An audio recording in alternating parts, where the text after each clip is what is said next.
At the end of the day, I'm here to help entrepreneurs design brands that guide them to seven-figure success.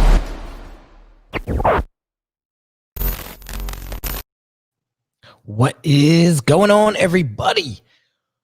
So we are going to do a little live free training today because one of my Facebook community members is struggling with finding clients that could actually afford his services.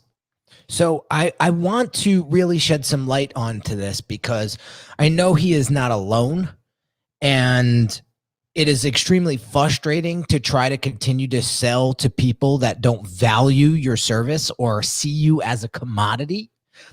And until you transition from trying to convince those people, it's going to be sort of a hamster wheel for you until you get frustrated and you finally say enough is enough, and perhaps you give up. Perhaps you start to resent your clients.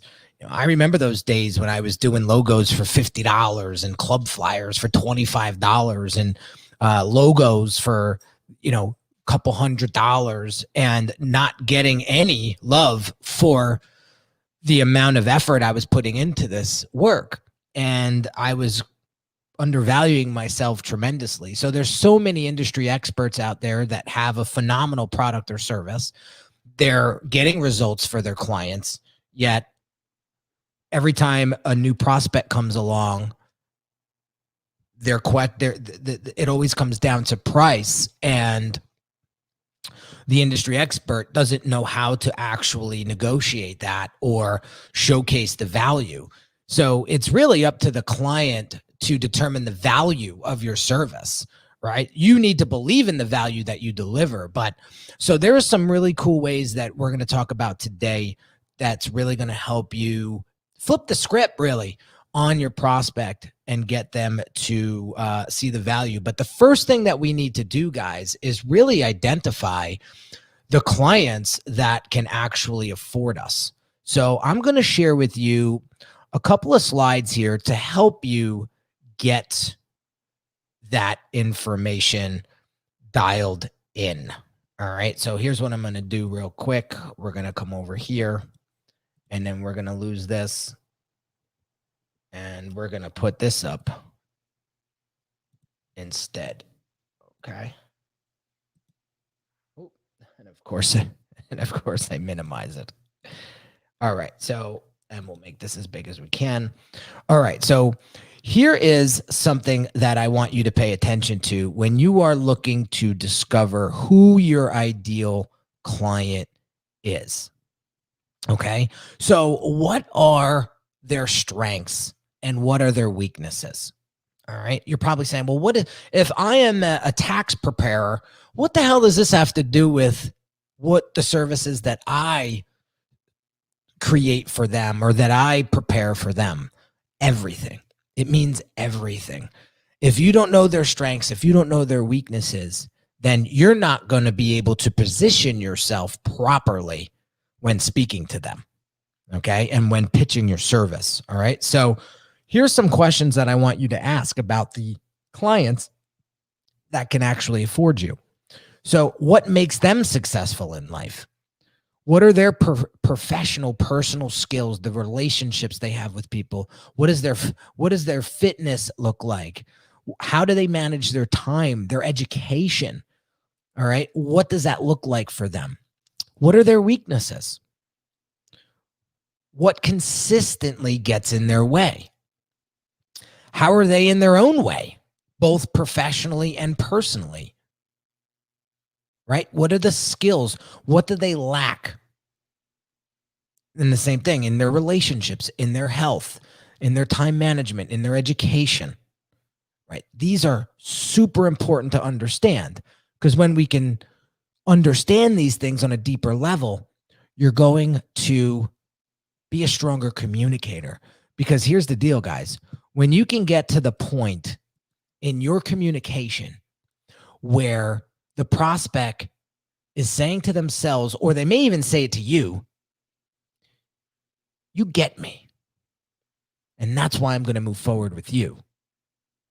You've won the conversation. You've won the sale, and you've won the trust. So this is why you got to go deep on this stuff. Okay. So let's get back to some of the questions that I want you to be asking your ideal clients, or asking yourself about your ideal clients. All right. I'm going to spend very, very quick on this. You guys know what demos are, demographics. This is easy stuff, right? But look at the psychographics. What are some of the brand affinities that they like? So when I mean by brand affinities, I'm saying what types of brands do they associate themselves with? This is very, very important to understand. So if people buy premium things, they're going to associate themselves with other premium things. So my question for you is, are you positioning yourself in a way that is going to attract that premium type of client, right? What are their attitudes, right? What are their values, the activities that they do in their life, their interests, their hobbies? What do they dream of becoming? What are their hopes and fears? Very, very important to understand this stuff. When you have this stuff under your belt, now you have a stronger conversation with them, right? Next. Okay. What do they like about us, right? What do they like about us? What are their positive opinions and attitudes about what we do? And what drives those thoughts?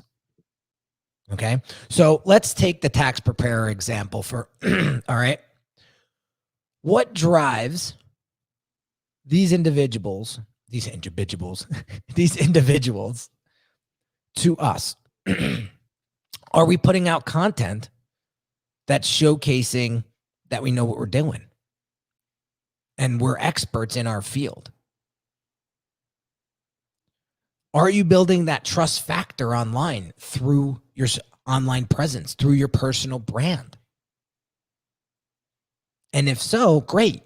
But if not, there's a room that we need to improve upon in order for this to all work out in your favor at the end, right? Let me ask you this. What do they hate about us? What negative opinions and attitudes about what we do? And what drives those thoughts? I'll give you an example. Again, using the tax preparer. You guys come a dime a dozen. I could find one on Google in 10 minutes if I just Google tax preparer. What makes you so different? Why should I pay more for you? Why are you double the price?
All right. Sorry about that, guys. Looked like we had a little technical difficulty there. Everything was jammed up for a second, but I appreciate you guys coming back. So let's get this presentation back up and we'll get this party started.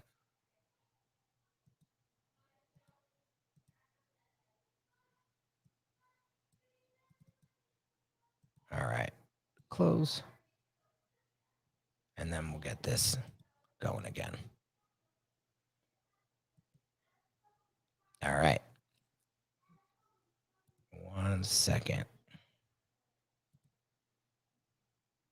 There we go. Move this over here.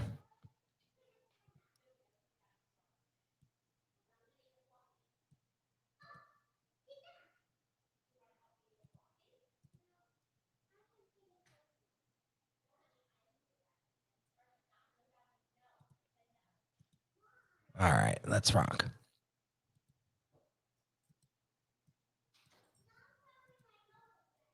Boom. So we were talking about what do they like about us and what do they hate about us? And the more we understand that information, the more stronger we're going to have that conversation. And we're going to be equipped with the information that we need to really prepare ourselves to answer these questions and position ourselves as the industry expert. All right. So let me move on to the next slide. So this is really important.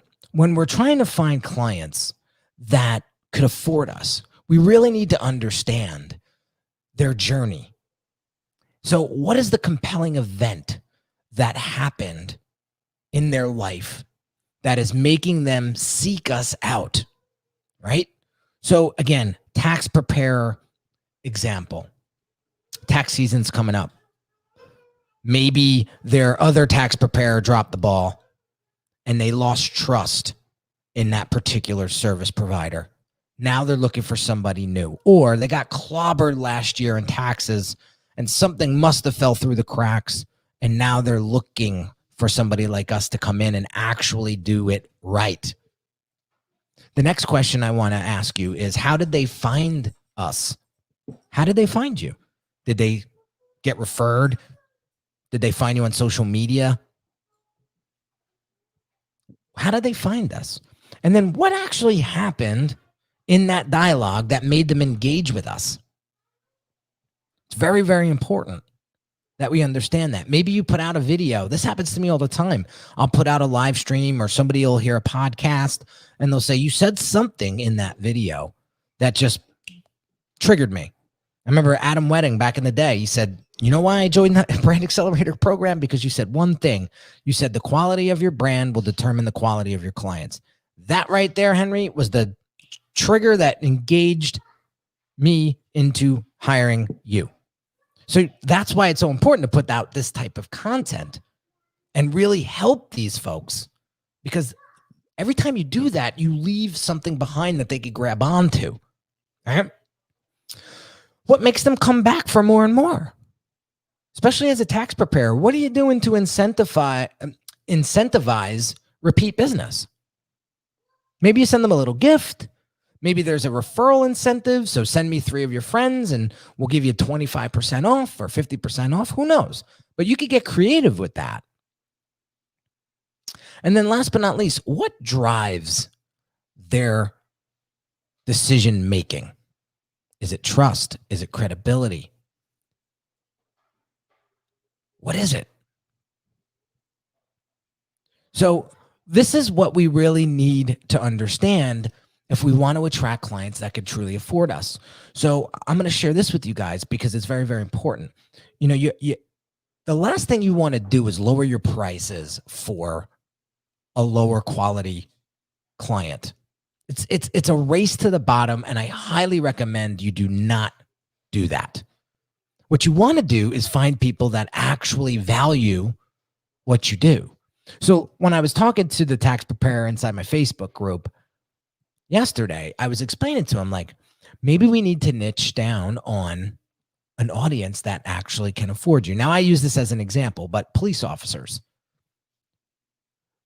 police officers this is a great example because I'll give you this. When police officers get a service done and it comes out great, they're going to tell the whole squad. Same thing with firemen. So, but I told them, I said, I'm just using this as an example. I'm not saying you go out there and you target policemen, but that's a perfect niche because good news spreads like wildfire. But what you need to do is learn everything about policemen and where they struggle, especially when it comes to their taxes, if you're providing tax preparation, and provide help.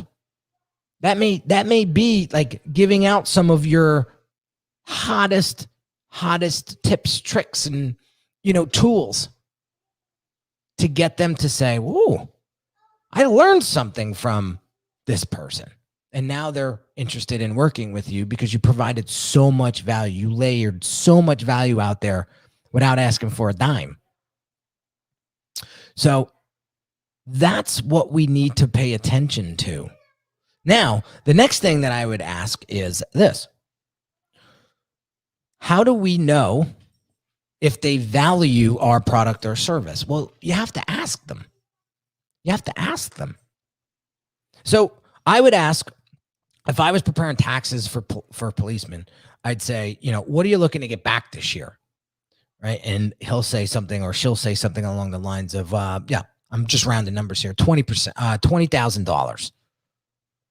All right. So it's going to cost you $4,000 to prepare these taxes, but it's going to render 20 grand in return. Does that make sense to you? Yeah. All right. Well, that's what my fees are. All right. Well, let's go. Let's move forward. Right. When you focus their attention on what the end result is, that's what makes your price irrelevant. Because if I can spend $4,000 to make 20 grand, I'll do that all day long. And then you have to show the risks involved if your taxes don't get done correctly. That policeman may have to owe 20 grand. Who wants to be in that situation? I'll give you another funny situation and then I'll wrap this up.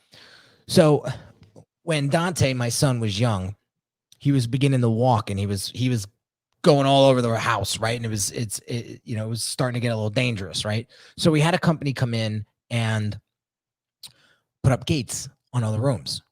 And this was a phenomenal racket it was a father-son team. They came in their van, they walked in, they walked around with my wife, they surveyed the house, and every room we went into, they had another story about a kid cracking his head open, a kid falling down the stairs, a kid, drowning in a pool because he got out of the back door. They had horror stories for every room that we walked them through. And then they said, all right, well, we got to go back out into the truck to figure out what this is going to cost, specifically. So we'll be back in 10 minutes. They come back and they're like, it's going to be $1,000. Done. I don't want my son drowning. I don't want my son cracking his head open. I don't want to see my son get hurt.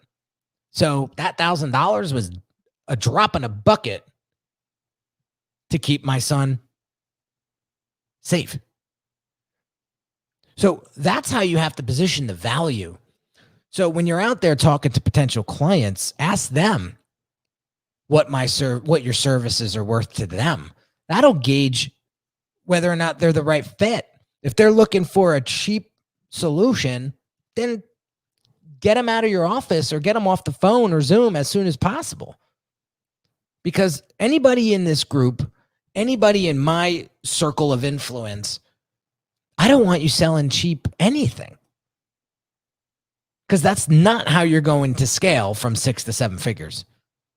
That's not how you're going to get your time back.